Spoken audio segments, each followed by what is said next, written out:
할렐루야! 오늘도 주님과 함께 기뻐하십시오. 성령 충만하십시오. 출애굽기 8장에는 10가지 재앙 가운데 두 번째 개구리 때, 또 세 번째 이, 네 번째 파리 때 재앙을 기록하고 있지요. 오늘은 그 가운데 9절과 10절의 말씀입니다. 모세가 바로에게 이르되 내가 왕과 왕의 신하와 왕의 백성을 위하여 이 개구리를 왕과 왕궁에서 끊어 나일 강에만 있도록 언제 강구하는 것이 좋을는지 내게 분부하소서. 그가 이르되 내일이니라. 모세가 이르되 왕의 말씀대로 하여 왕에게 우리 하나님 여호와가 와 같은 이가 없는 줄을 알게 하리니.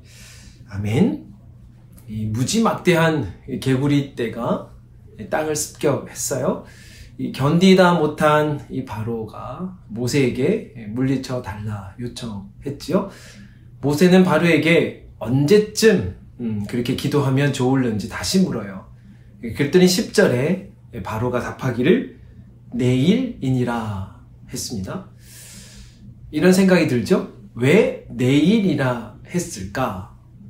두 가지 생각이 들어요. 첫 번째, 당장 해결해 달라 해야 할 것 같은데 내일로 미룬 것을 보면서 부정적이고 또 나쁜 습관은 당장 벗어나야 하는 것을 알면서도 우리에게는 나쁜 습관에 더 머물러 있는 그런 어리석음이 있구나 하는 거였어요.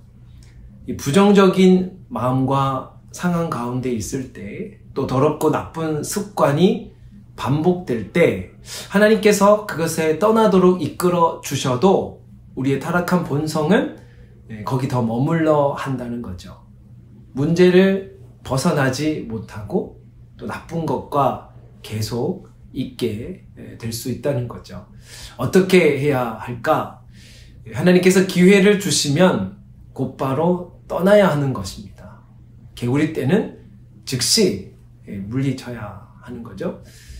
두 번째, 왜 내일이라 했을까? 10절에 이 내일이 기도의 시작이 아니라 내일이 개구리 떼가 사라지는 날을 소망한 날로 본다면 어떻게 될까?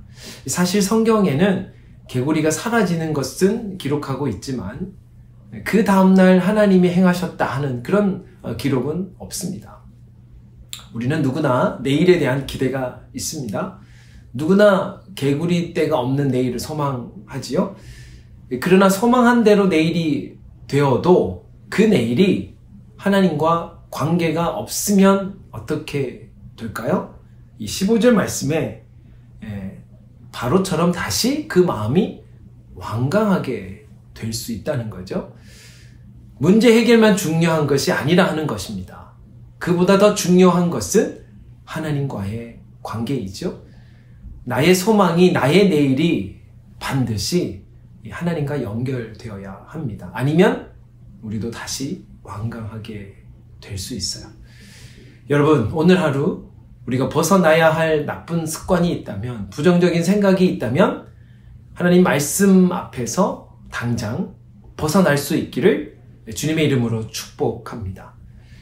해결되어야 할 문제가 있다면 고달픈 오늘을 넘어 이 내일의 변화를 소망한다면 문제 해결과 함께 그 일을 이루실 하나님을 내 삶의 주인으로 온전히 고백할 수 있기를, 하나님을 소망하게 되기를 주님의 이름으로 축복합니다. 기도드리겠습니다. 사랑 많으신 아버지 하나님, 우리에게는 내일에 대한 소망이 있으면서 또한 오늘의 나쁜 우리의 습관과 또 옳지 못한 것과 부정적인 것에 또한 머물러 있는 또 우리의 약한 연약함을 보게 됩니다. 주님, 우리를 말씀하실 때, 인도하여 주실 때 즉시 떠날 수 있도록 주님 은혜 더하여 주시고, 또한 내일의 그 소망이 이루어졌을 때 우리의 문제 해결만이 아니라 그 일을 이루신 그 주님을 바라보고 그 주님을 더욱 소망할 수 있는 우리의 삶이 될 수 있도록 인도하여 주시옵소서. 예수님의 이름으로 기도 올리옵나이다. 아멘.